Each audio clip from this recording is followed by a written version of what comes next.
All right, so we are live. It's been a while since I did a live stream, and I figured, you know what, everyone had their Christmas break, and it's time to come back and maybe talk about. I hope everyone had a safe and relaxing Christmas break.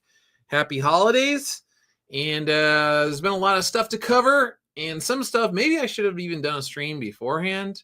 Not sure, but now we could do a little retrospective or something along those lines on everything that's happened leading up to Christmas and then going forward into 2025. I'll actually probably do a stream early in the new year, but there's plenty of stuff to talk about.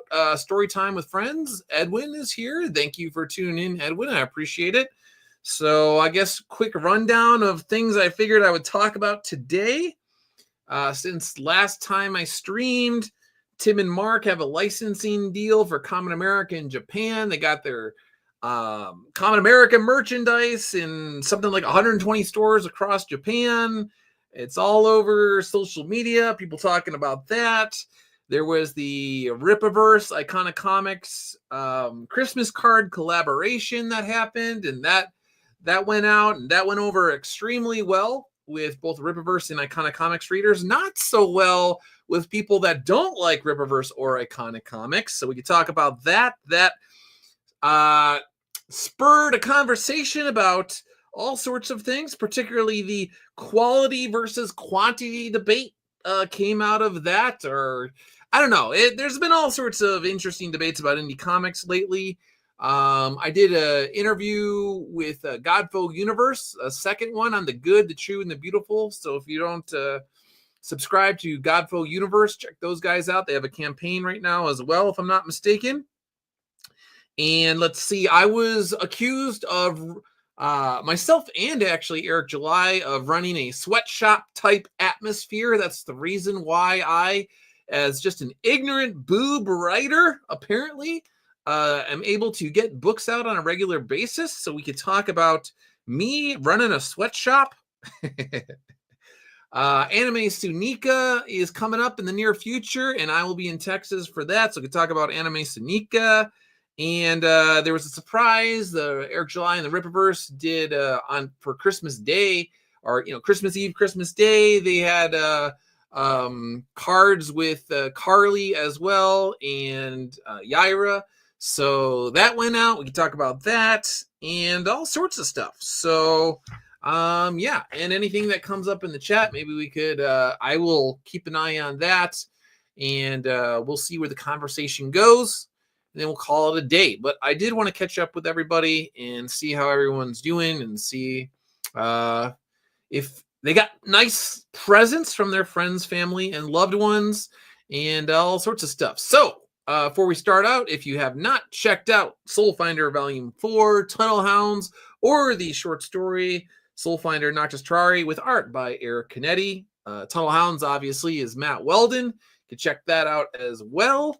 And we got the rosaries going. We got the vinyl records going. We got pins going. I saw Captain Cummings went to Mass for Christmas, and he was wearing his Soul Finder pin going on there that Timothy Lim designed. So, yeah. So Alpha and Omega and all sorts of stuff going on. So check that out, and boom. So let's see, where do we start? We want to start at the cards. Neo Star Productions says Merry Christmas. Merry Christmas to you as well. Hope all as well. So yeah, I guess we will start at the cards. So again, I could have done this before Christmas, but it was kind of busy getting presents, mailing things out, doing all sorts of stuff. There's Soul Finder things that I'm working on that are more long-term projects and things I would like to talk about, but I can't talk about at the moment. I like to keep things close to the vest because you never know how it's all going to play out. But been working pretty hard on some stuff, and we'll see what happens. But if you are the praying type, please pray for me. Please pray that God's will be done as it pertains to Soul Finder, and we'll just say some of the heavy lifts that I am working on. And yeah.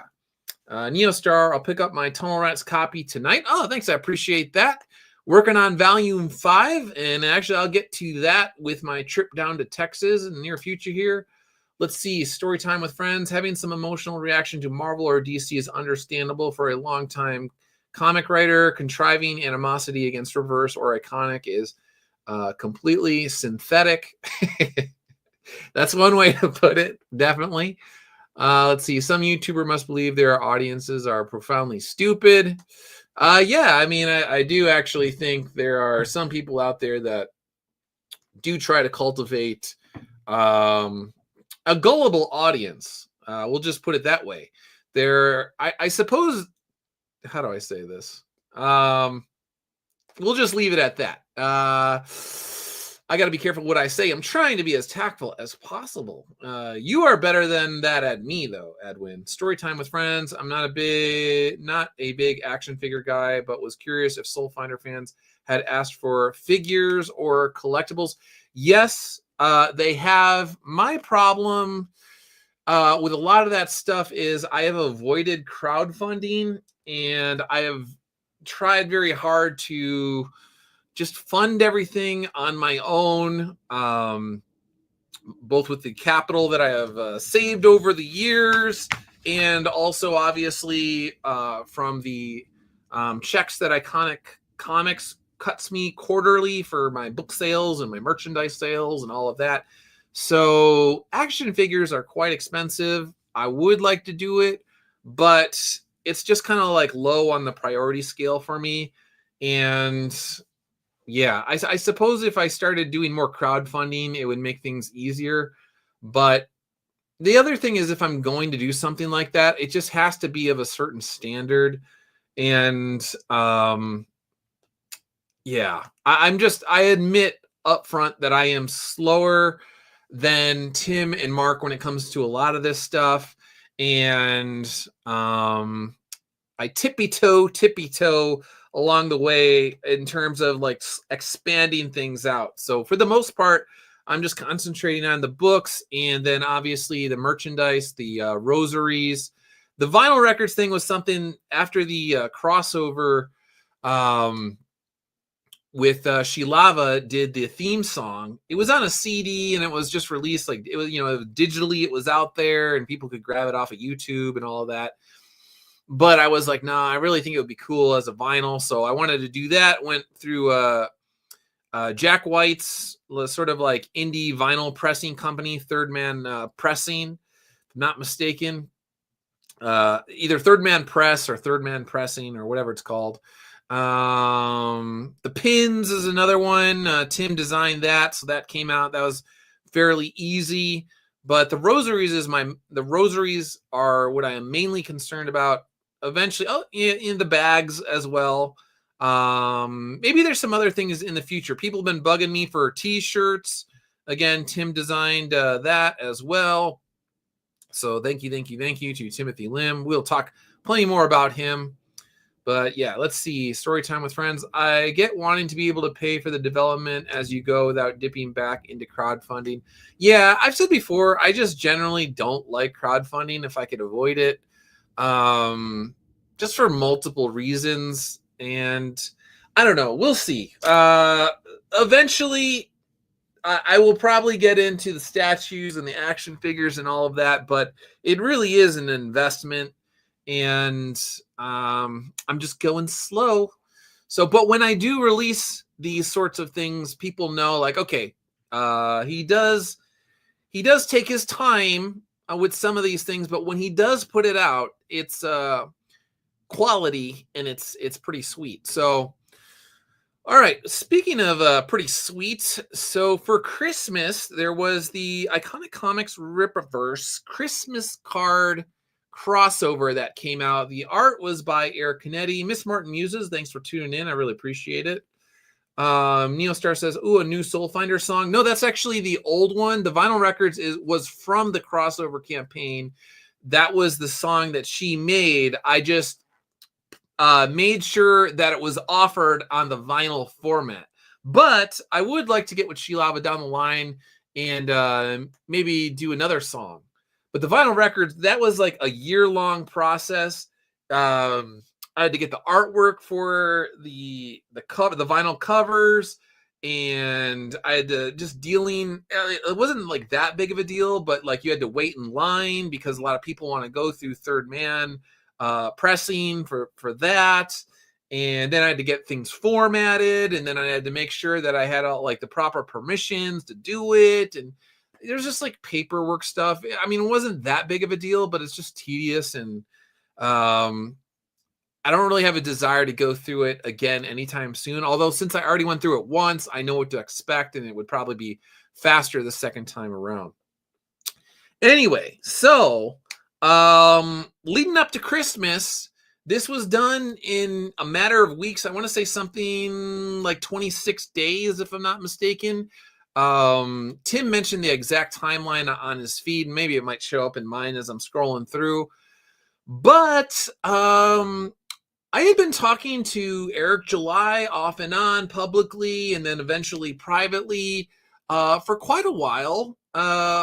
And this basically is kind of the culmination of just having a friendly back and forth, like I said, in our public feeds and then a little bit privately. And eventually through talking to Tim and then Eric, without going into all the details, Tim shared some of the behind the scenes stuff as well. There was the idea of putting together this sort of like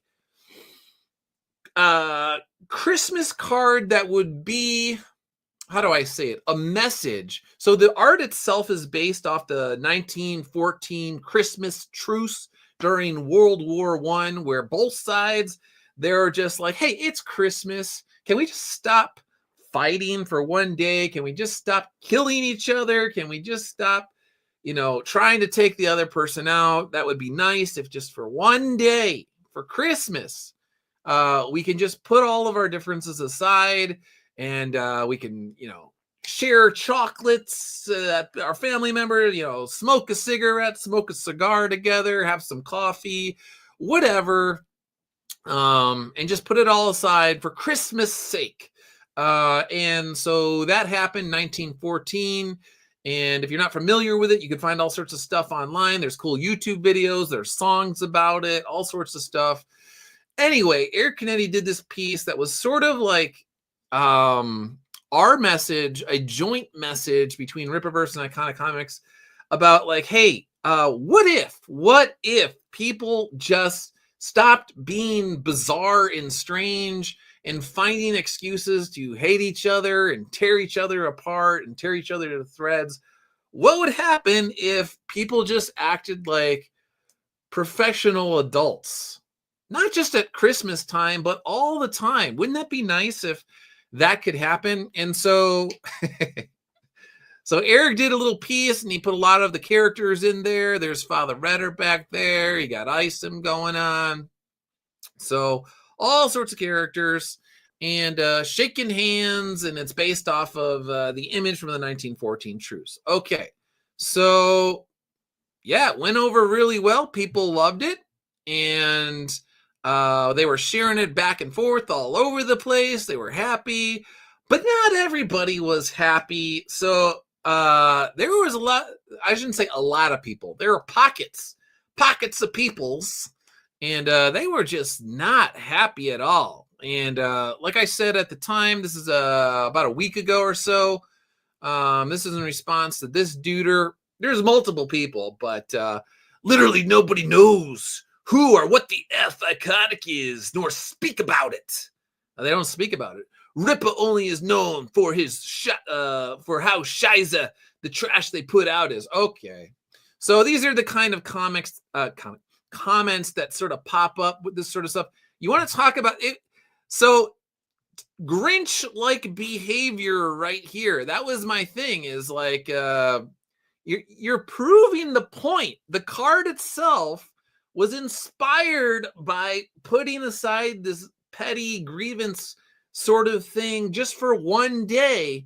And it's like, if it was a trap, you fell into the trap. It was just like, hey, here are some people that are taking part in Christmas joy. And let's see who wants to be the Grinch on Christmas. Well, it's people like this. They're very upset. Now, simultaneously with this was the announcement that Tim and Mark with Common America now have a licensing deal with a retailer in Japan that's like pretty big. I don't know if it's like you're thinking back to like maybe not Tower Records, but Sam Goody and those sorts of specialty shops. But a lot of people go to this particular shop. They have all sorts of manga and anime and all sorts of stuff. And you can see they got, if you zoom in there, a section of like more American stuff or Western, I should say. So Harry Potter, Common America here. Very interesting that Common America is right next to the Harry Potter stuff. Very cool.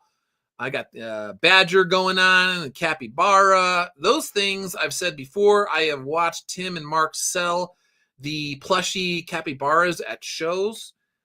People will buy those like crazy. So anyway, so there was the Christmas card announcement, and then there was simultaneously the announcement that Common America merchandise would be in these stores. Like I said, there's something like 120 shops across Japan. People were ordering stuff online. Mark says 5 years later, and we have earned enough customer trust that Common America now be found in major retail outlets like Animate Info. And having our characters available at a major retailer is a huge opportunity not to be squandered. We will continue creating new works and new items. All right. So that, in my mind, the combination, the 1-2 punch of it shouldn't even be a punch. The Christmas card, but to the Grinches out there, it is a punch. It hurts them. They don't want to see people getting along at Christmas time. They just want to see people fighting. So anyway, the 1-2 punch of the Christmas card collaboration and the Common America licensing deal across Japan brought out the anger in people. And so they were not happy at all. And then our old buddy Ethan, talk about him. He was saying, apparently on a stream, because all of this always gets back to me. I'm sitting there, I'm trying to drink my hot chocolate with my wife. I'm by the Christmas tree.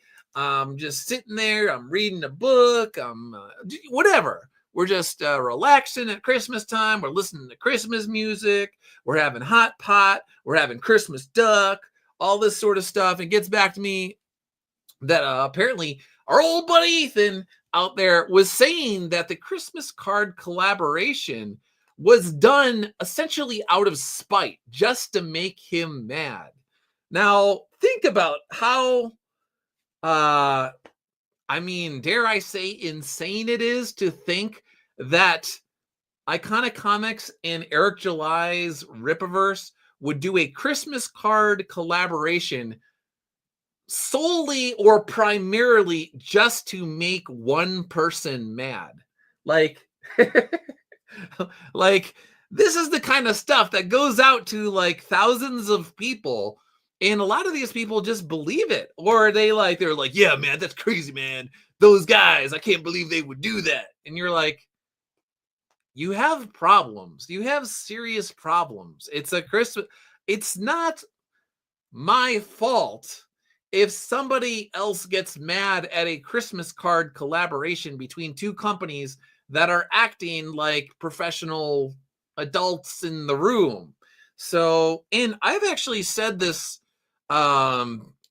before. I'm pretty sure I said it publicly, but sometimes off to the side, I'm talking to the people. But I like the philosophical, the stark contrast between the two Texas indie comic companies, Rippaverse and Iconics, in terms of the business side of things, or as Eric would say, mocking people that don't particularly like him, business, getting your books out to people in a timely manner and on a consistent basis, so you have momentum going. If you have people that are interested in your books, you could turn it over at an appropriate pace and you can manage, we'll get into that too, all of these different projects so they come out staggered over the course of the year, and you keep rolling, and you're going along. And you're not making people wait for 3 and 4 and 5 years or just however long it is. And so from a professional philosophical standpoint, I think there is a stark divide between Rippaverse and Iconic, and on the other side, people that believe that you can wait. You can tell people like, hey, I'm going to get you this in like a year. Edwin, thanks for tuning in. Edwin Acevedo. And then it takes 2 years or 3 years or 3.5 years or maybe even 4 years, or literally maybe it just never comes out. There are campaigns that I backed, I want to say like 4+ years ago, that I still have not received. I don't know if I will ever receive them. And I don't publicly mock people or make fun of them. I didn't even ask for a refund from one particular campaign that I've been waiting on for, like I said, I want to say it's like almost 5 years now, and still not around. I don't know if it'll ever be around.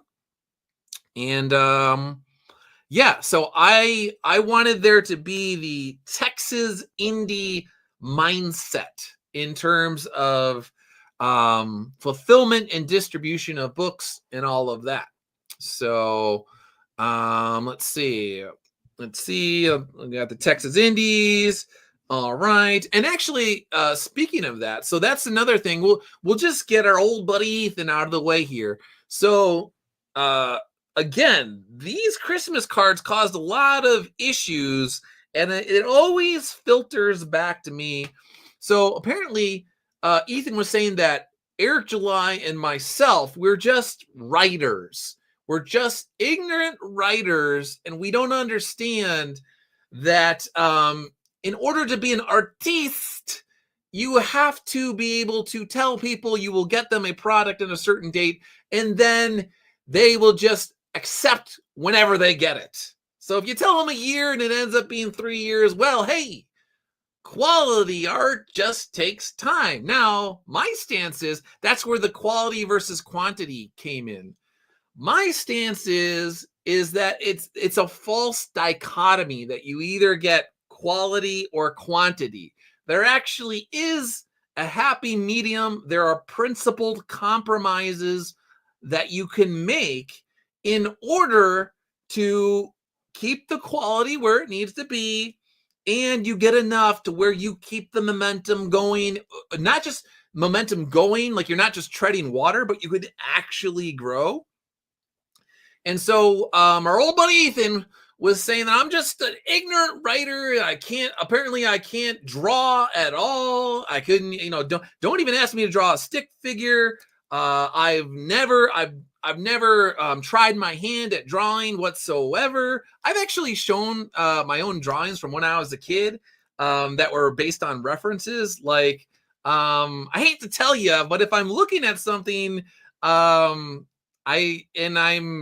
taking my time, I can draw just fine. I'm not a professional artist, obviously, but I am familiar with, the Loomis method and things along those lines. So, but whatever, Ethan. The fact is, I'm apparently just running a sweatshop, and Eric July is running a sweatshop, and that is why Iconic Comics gets out books on a consistent basis, and that is why Rippaverse gets books out on a consistent basis. But that is false. That is ridiculous. The real reason that our old buddy Ethan doesn't want to acknowledge is that there's a thing called management and team management and time management and professionalism. And when you're managing a team of creative people, artists and colorists and letterers and printing deadlines and all of that, if you actually take it seriously and you don't spend your time hours and hours and hours and hours and literally weeks and months and years just trying to tear people apart on YouTube streams, you could actually get your work done on a regular basis. And so it's a bit insulting to Eric Canetti and Matt Weldon and Timothy Lim and Alejandro Mirabal and Jeff Spokes and Rodrigo Aviles and everyone who's ever done any sort of art for me to say that I am running some sort of sweatshop, and that the creative geniuses, Dave Dorman, the legends, that I have somehow been cracking the whip on Dave Dorman. Does anybody in their right mind think that I can go to Eric Canetti and I just chain him to a desk and I'm like, listen, Canetti, you're dealing with me now, and we need to get Noctis Terrari done pronto, brother, and you're going to do whatever I say when I say it, and you're going to do it for the prices that I say. No, that's not how it goes. So the reason why I've been able to work with Matt and Eric and Tim and all these guys for so long, for multiple years now, starting with, getting a script to Tim in like late 2018 or whatever it is, and now we're going into 2025. You don't have those sort of long-lasting business relationships and growing friendships and flourishing partnerships and collaborations. You don't do that if you are a slave driver whipping the sweatshop running sort of person. You can pull that crap once with somebody, but you can't do it multiple times. So if you have someone on a project, you can be like, you better get this done now, and you could use fear maybe like one time with someone. You could act like a psychopath and scream at somebody, and you could get work out of them if they're under an obligation or a contract or whatever. But you'll basically deal with them one time, and if they have any sort of self-respect, they will leave. They will not have anything to do with you. Be like, I don't want to deal with that guy. He's psycho, man. So I try to create an atmosphere on my creative teams where people know it's transparent. They know, hey, here's the deal. I'm trying to get these out on a fairly regular basis. I want to offer you enough breathing room creatively to do the script justice and do your thing, and maybe add ideas where you want, where it's appropriate. Penelope, thanks for tuning in. Merry Christmas. Appreciate it. Emily, thanks for tuning in. Mr. Grahovac, thanks for tuning in. Rhaegar, thanks for tuning in. I try and offer people enough wiggle room to do their thing, and actually, like, I want them to even like be psyched about the project. I want them to do the best work they have done to date on Soul Finder. It is in my interest to get the best work out of literally everybody on the team. If you're lettering the book, I want the best lettering you have ever done. If you're coloring the book, I want it to be the best color work you have ever done. If you're the artist, if your name is Matt Weldon, I need you to take all the time that you need to do the best work that you can possibly do on this particular script within reason. So you don't, like, how do I say, you can be a George Lucas type individual where you're constantly picking apart your own stuff for literally decades, and every time you go back to it, you start tinkering with it and tinkering with it and tinkering with it, and at some point in time, it's too much. Just, it's done, dude. Like, it's good, and you're just overthinking things, and it's getting weird. So I don't want to get into that realm, and I don't want to get into the realm of procrastination, but we want to get into the realm of excellence, consistent excellence. That's what we want. So our old buddy Ethan, again, wants to pretend as if getting a book out every year to year and a half, or that's what it's been for Soul Finder. Tim and Mark get out like 3 books a year, and they do webtoons and all of that. So Tim and Mark, on some level, are statistical outliers in terms of their ability across the board to be disciplined and excel at multiple. They can wear different hats, and they do them all well. So I was telling a friend of mine yesterday that what Tim and Mark do, like, they got the drawing down, they got the art, the writing down, but they're able to also do the marketing stuff, and they're able to do all the publishing stuff. They they have a blueprint, they have a plan, and they're able to attack it from multiple vectors, and they do it well. And they could expand into different merchandise and all of that. And so that is crazy what they can do. But for me personally, I can basically get like one full-length story script out per year, and then probably like a short story that seems to work for me.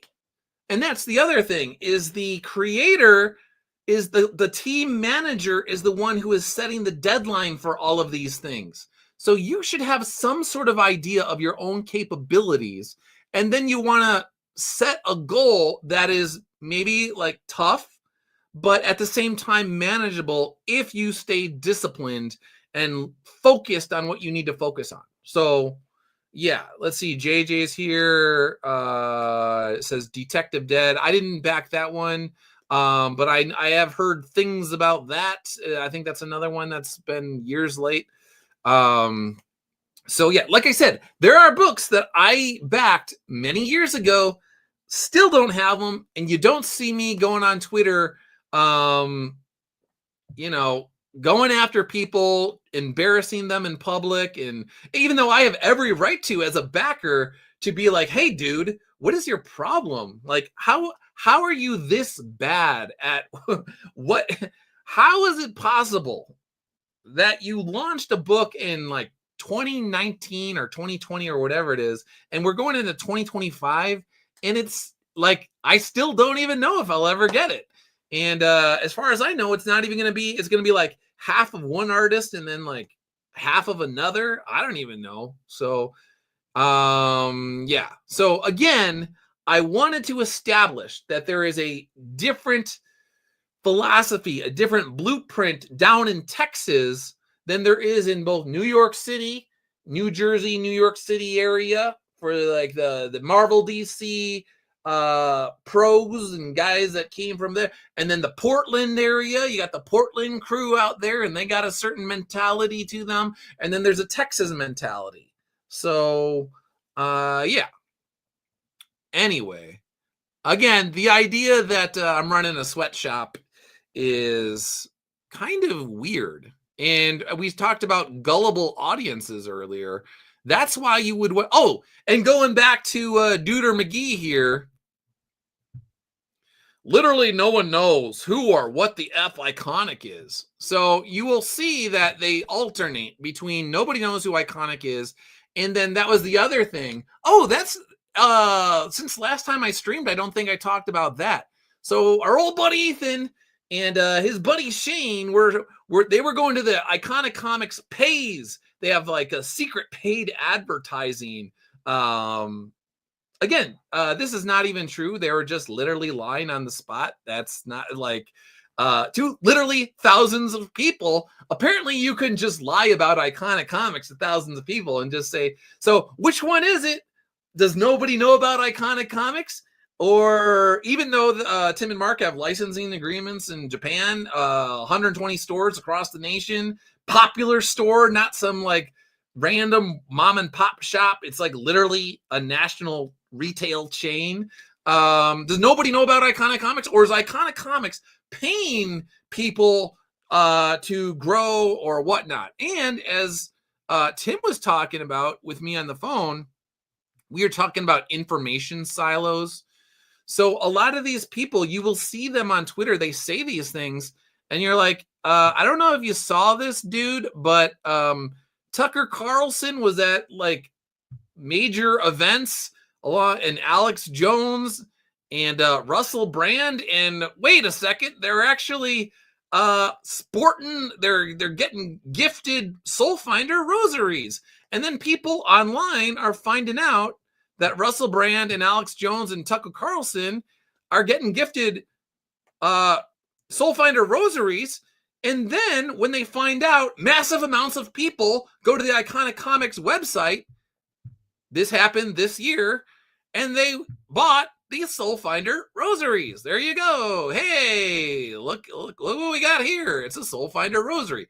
So People can say all they want that Iconic Comics is inconsequential. Nobody knows about it.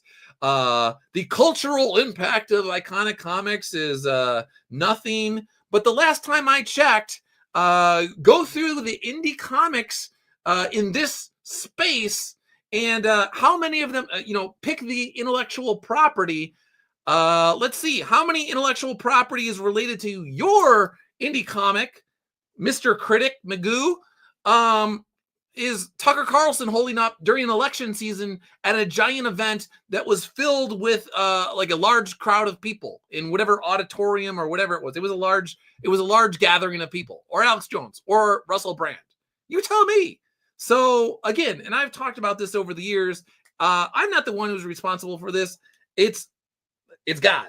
So I pray to God, and I've told God multiple times during my prayers at night, I said, hey, God, you know what? We got a bunch of people. They really don't like Iconic Comics at all. In fact, they would love it if they could kneecap Iconic Comics and just make us like they want a non-issue. So God, I know that they can't mess with you. Can you take it? Can you take it from my hands, God? Take the wheel, Jesus. I'm not, and I'm not even really joking. Like, I'm joking in my delivery, but I'm not joking. So I said to God, I was like, hey, God, if this is gonna happen, brother, I'm not that informal with God. But I'm like, hey, God, you can do it. You can dunk on these guys in a way that gives greater glory to yourself. So if you can do that, that would be cool. If it is your will, and I will give you all the credit. I told God, I was like, hey, God, if you do something like this, if you put rosaries in Tucker Carlson's hands, I will tell everybody that I told you that you did it. And so that I am fulfilling my end of the bargain right now. God did it. God did it. God did it. I didn't do it. So all these people out there, you want to say no one knows about Iconic Comics? Student of God, thanks for tuning in. Well, guess what, brothers? God gets to veto your preferences. And if you don't like Iconic Comics and God does, you lose, because God's going to do what God's going to do. So Captain Cummings, thanks for tuning in. Dark Admiral March Hare, thanks for tuning in, man. Long time no see. Means you must be doing something right. Ethereal Dragon, just because your merchandise is in 120 Japanese stores, I guess it means nothing. Yeah, no, the goalpost just keeps moving over and over and over again. And let's see, where was it? Let's see, where was it? Mr. Canetti was kind enough to, oh yeah, so I'm very proud of Iconic Comics. He responded to the idea that I run a sweatshop, and I thought I retweeted it. Here we go. So here's Eric responding to this, and he says, I dislike working with Doug Ernst because he gives me as much time as I need to finish pages, covers, etc. to my liking. He offers me fair monies, which I decline because I'm working with my friend and it's fun. And worst of all, he's a collaborator who lets me inject as many appropriate ideas into the project as possible. A true slave driver, if I've ever seen one. Yuck. So again, to our old buddy Ethan out there, does anyone really believe that I can run a sweatshop and I can boss around Eric Canetti? Does anyone believe that? It would be really awkward at shows if I was a giant jerk to Eric Canetti. I don't think that he would be doing Noctis Terrari with me or other possible collaborations with me down the line if I was running a sweatshop. Bianca is here. Merry Christmas to you as well. Let's see. Alpha is here. Season's greetings. I hope you all have a successful 25. And to you as well. Neo Star is back. All right. So, yeah. Thank you to Eric. I appreciate that. And the sad thing is I know that this alone will irritate people. So it stinks because just if you shoot down false narratives about me or Tim, you will then have a target on your back. So, but it is my hope that, I mean, Eric is such a professional that it always blows up in their face when they want to go after him. So my guess is they will continue to come after me, and they will go after Tim and Mark as usual. But thank you, Eric, for dispelling the notion that I'm running a sweatshop around here. Let's see. I mentioned earlier Godfo. We talked about the sweatshop. We talked about Anime Sunika, but I could revisit. Oh, no, I didn't really talk too much about that. We talked about quality versus quantity. We talked about that. Speaking of Eric Canetti, did we talk about that? Speaking of Eric, somewhere along the lines here, I thought was it back here? We can talk about my philosophy with Rippaverse. Literally and figuratively paying off. Eric announced that he is actually doing a crossover with Common America. Did I pass it up? Or maybe it's higher up on the chain there. I apologize for scrolling through all this. So long story short, if you didn't see it, Eric Canetti is doing a crossover with Common America, and so that should be pretty cool as well. Where is it? I'm sorry if I passed it up. I apologize. Let's see. All right, so he does have the covers for Arc Athena 5 and 6 out as well. So there's 5 on your screen right now, and there is 6. So there is that. So boom, that's on the way. And all right, here we go. So again, my philosophy earlier was with the 1914 Truce Christmas card that happened between Rippaverse and Iconic Comics was that it is in everybody's best interest not to repeat the mistakes of Comicsgate under the likes of an Ethan Van Sciver, where it's just constant streams where you're trying to tear people down and you say they're running sweatshops, and all you do is denigrate like writers and say that they're ignorant writers, and artists should be able to be like 3 years late on their books and it shouldn't matter. Never mind all of the refund requests that you're getting right now. What I wanted to establish with Eric July and Rippaverse and Iconic Comics was a rejection of the Comicsgate that Ethan Van Sciver ran into the ground.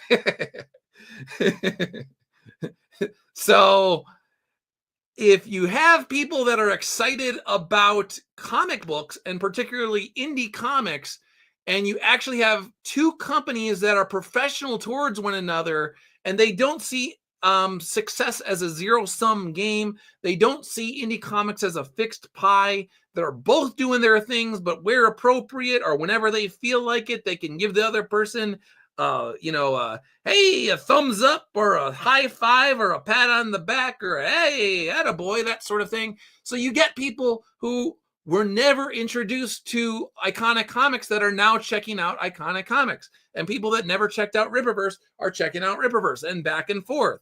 And you have people like this guy, Big Boned here.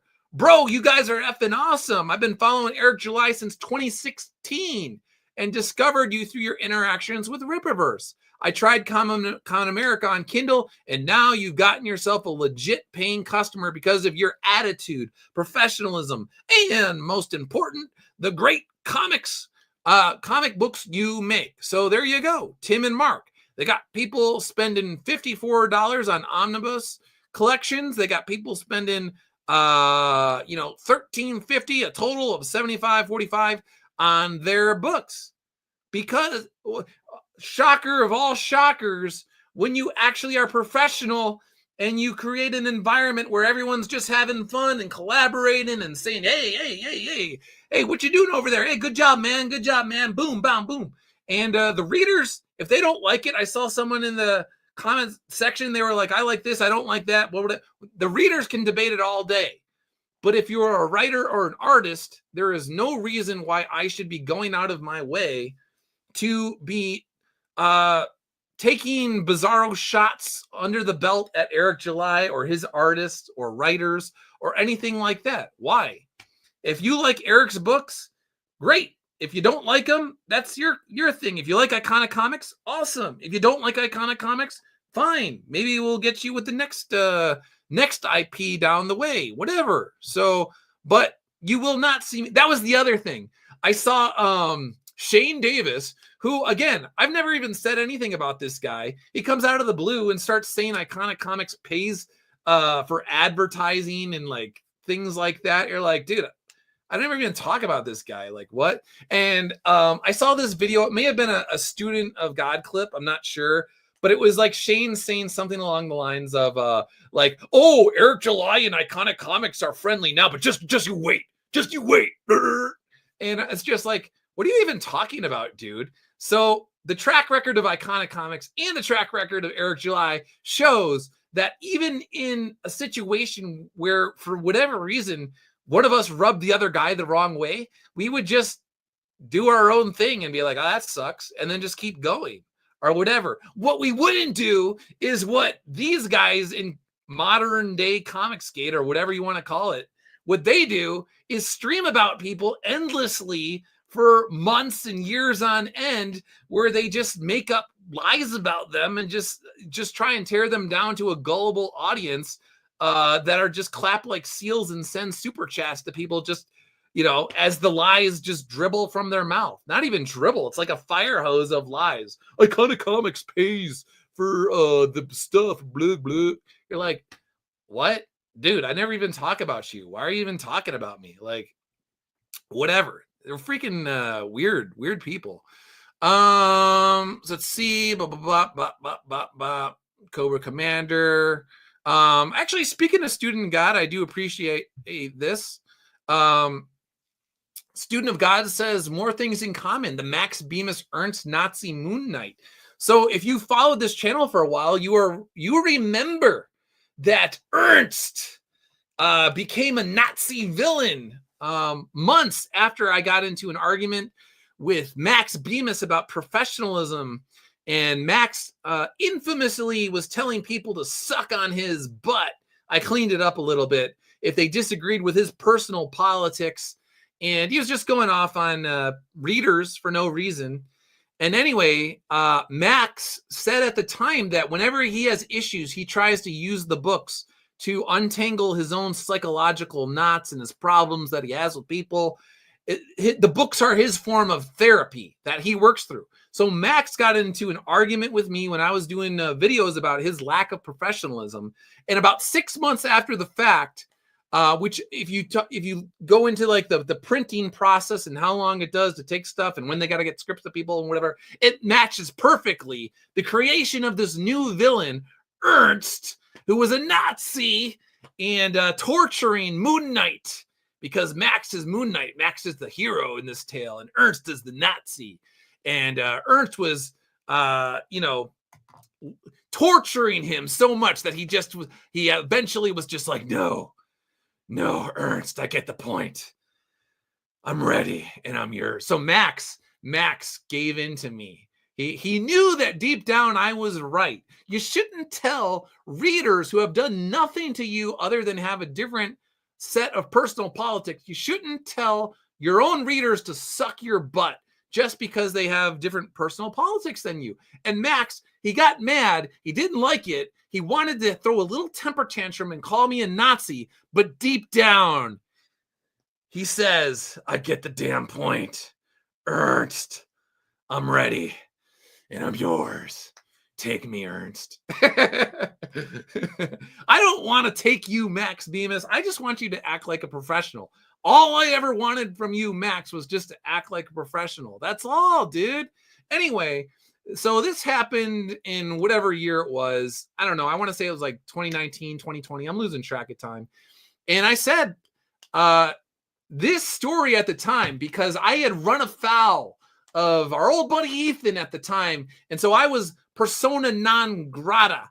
I was excommunicated from whatever church of Comicsgate that he was building at the time. So we didn't want people to talk about me. And the last thing that these guys wanted was for people to know that Ernst became a Nazi in Marvel comic books after I got into it with Max Bemis. Because if you put a spotlight on the fact that I became essentially a de facto villain in Marvel comics, then that would show people that my approach to combating unprofessionalism in Marvel comics and DC and the mainstream industry was having an effect on these people, to the extent that they would actually put me in the books as a villain, as a Nazi.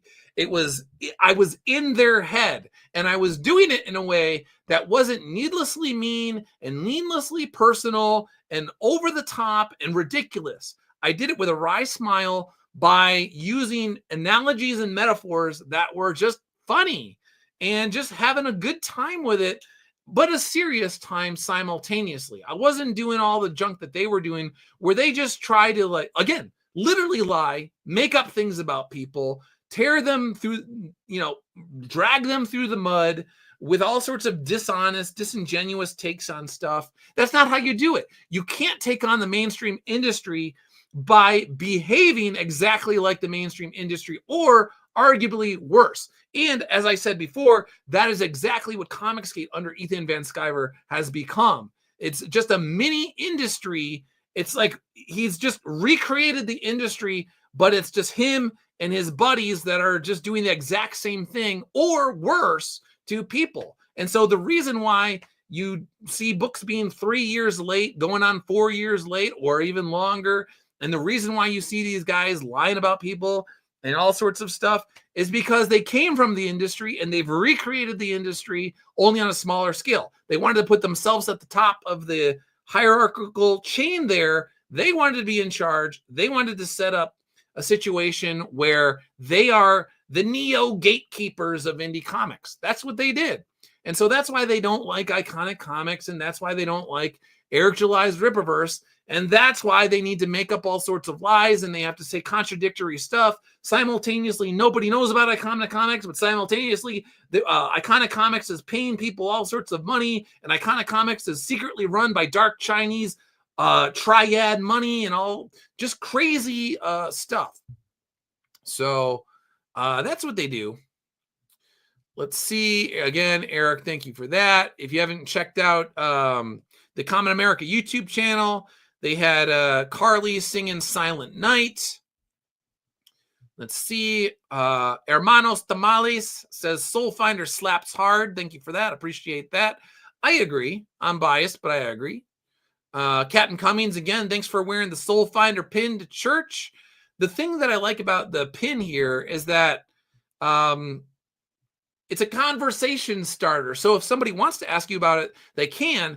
But if they don't know anything about Soul Finder, they would look at the symbology and they would just be like, oh man, this is super Christian right here. So it's got everything. So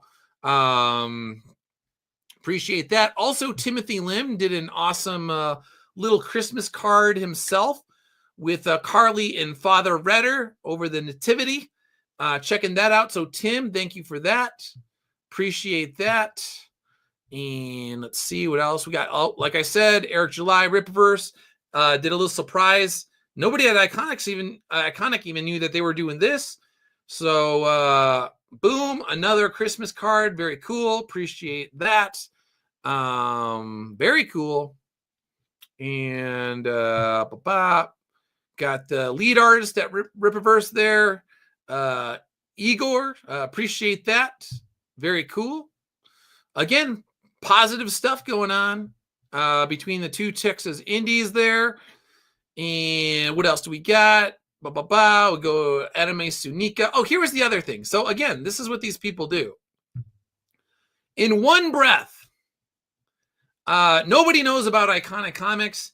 And then in the next one, you got the same sort of crowd saying that Iconic Comics has paid cosplayers. No, that is not the case. These were Japanese readers that took it upon themselves to cosplay as the Common Core, and they surprised Tim and Mark, and they were going to different conventions and fan conventions and doing this sort of stuff. And then ultimately it ended within the past few months or whatever it was, I don't know all of Tim's details on his project. Then they teamed up for some sort of calendar, and who knows what deal they have together. But these were just cosplayers that enjoyed the books, and they did it. So these people can't accept that organically Iconic Comics, and specifically overseas in Japan, Common America has caught on like wildfire. And it is doing very well, and it is a hit, and there is nothing anybody can say about it. They can make up all sorts of lies all they want. They can come up with all sorts of mechanisms for Tim and Mark succeeding outside of the system that was set up by these wannabe gatekeepers and all of that. Educated Viking, thanks for tuning in. It was all word of mouth. Yeah. There was a couple people that really enjoyed Common America. They started translating it from English into Japanese and spreading it around, and people enjoyed it. And then Tim and Mark started translating their books and making sure the translations were up to par where they needed to be. And then it continued to grow from there. So it has nothing to do with paid cosplayers. And then one guy was even saying, even if they did pay somebody, like, who cares? Like, I don't even understand why it would even be an issue if it ended up in higher sales. Like, who cares? Speaking of Rippaverse, tune in for the first ever Rippaverse showcase, 5 p.m. Central. So 4/3. So that's coming up here pretty soon. So check that out. But yeah. All right, boom. And then let's see. Anime Sunika, like I said. Anime Sunika, they had the first one was the rollout last year, and now I think that the organizers who are the guy that runs Iconic Comics, he understands exactly what he wants to do. The first time around you learn a lot of stuff, even though he had the normal convention, Bell County Comic Con, 40,000 plus people, and 2024, an anime Asian food music convention is very different than just a straight up comic convention. So that was they had that one the first time February of 2024, and now February 2025 they're having it again. I am not going to have a booth there. Obviously Mark will be there, Scott and Bryce from Kindred Heavens will be there, but I will be there in the sense that I am going, but I wanted to be able to attend a convention where I can just chill out and I don't have to be selling books constantly. I could walk around if I want. I could talk to someone. Rob is here. Thanks for tuning in. Says I'm totally going to be there again. So I wanted to be able to be at a convention where someone like Rob is there and I can just relax and chill out. And if I want to get pot stickers at the Asian food truck and Rob is there and be like, hey, Rob, you want to go get some Asian pot stickers? And we'll talk about Iconic Comics or something like that. And you're like, yeah, man. All right, cool. So we'll sit down outside. We'll get some pot stickers. We'll get whatever else is going on. Who knows? Whatever. If there's some sort of grilled meats, we get grilled meats and just talk about Iconic Comics and any questions that he has. Or I wanted to be able to do that sort of thing. But I also need to meet with Matt Weldon because Soul Finder Volume 5 is on the way. And I know Matt has been working hard on that. And so I also want to possibly go to the new Iconic Comics facility where they got all the books and everything. There's a new facility, and I want to check that out and go there. And then most likely I'll probably sign some hardcovers. And I know they sometimes grade stuff. So whatever Iconic Comics wants me to do while I'm down there, I will go down. I will be down February 14th and 15th. I'm sorry, 15th and 16th. I'll actually be landing on the 14th. So if Matt wants to meet up on the 14th, I could do that. If not, I will go to someplace to eat in Austin for sure. But I'll be there 15th and 16th. I will also be there on the 17th as well.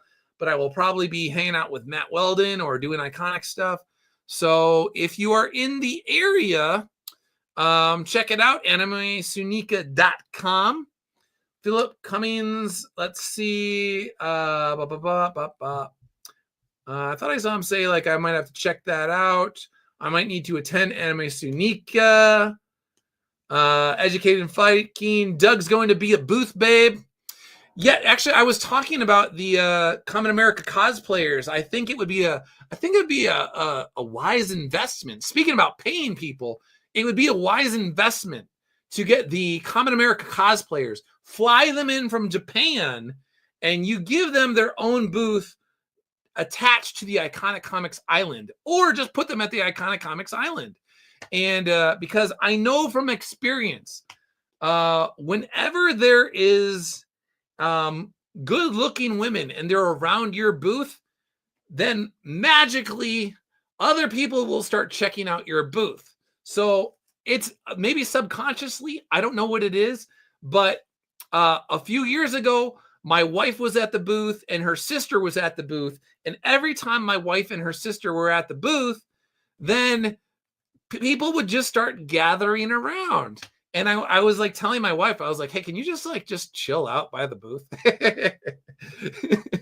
So attractive women tend to attract people who check out your books and then they buy your books. So it works. But no, on a serious note, I do think it would be really cool down the line if the cosplayers from Japan were literally at the Iconic Comics booth. So something to think about, Tim, Mark, president of Iconic Comics. So yeah. Let's see. Rhaegar says, yes, that's called, quote, the draw, magically drawing more people. Same with streaming. Yeah. So years ago, my wife was actually on like a couple live streams with me, and she was talking about anime and manga and stuff. She wasn't on for various reasons, partly because there are psychopaths out there that hate Iconic Comics and they would do anything to cause trouble with my life. And a couple years ago, they were causing all sorts of problems as, you know, our old buddy Ethan was lying about me some more. So I try to avoid that whenever possible. But anyway, my wife was on a stream and people were like, hey, Doug, if your wife had her own YouTube channel, she would have more subscribers than you in like a month. And I was like, yeah, I know, because she's a woman and she's smart. And if she decided to like actually show herself, yeah, no duh, dude, she would have probably like 100,000 subscribers. Yeah, I understand this. So yeah. Let's see. Student of God still here. Thanks for tuning in. Ethel Draken. We better get pictures of Booth Babe Doug. I will not be wearing a bikini. I will not be wearing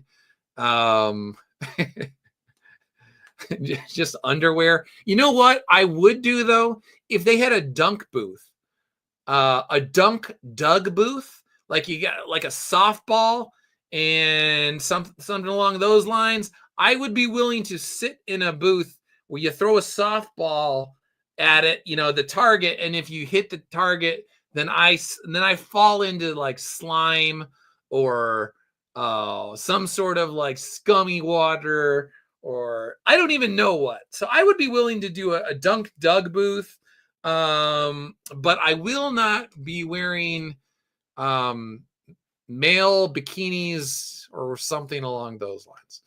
Let's see. Anything else we got? Are there any other questions from people? We got the old Fulton Sheen here. We could end on a positive note with Fulton Sheen, maybe. I love this clip, man. I was talking to my brother about this over Christmas. We both love Fulton Sheen. All right. The maker of the stars under the stars, the creator of the earth, not having place whereon to lay his head. And what does it mean? Why did he come? He did not come to make us nice people. He came to make us new men, change our natures. That's why the Son of God came to this earth, to make us other sons of God, to make us more than just human beings. It's not easy. It's very hard. You say, oh, I'm a beast. I'm foul. I dare not be lifted up. Remember that he was laid in a manger. His companions were beasts. That is our hope, our joy, our peace, our Merry Christmas. Merry Christmas, everybody. That clip, man, get me emotional. It always gets me emotional. Good thing my video is not on. I got a little tear coming down my eye. Merry Christmas, everybody. See ya.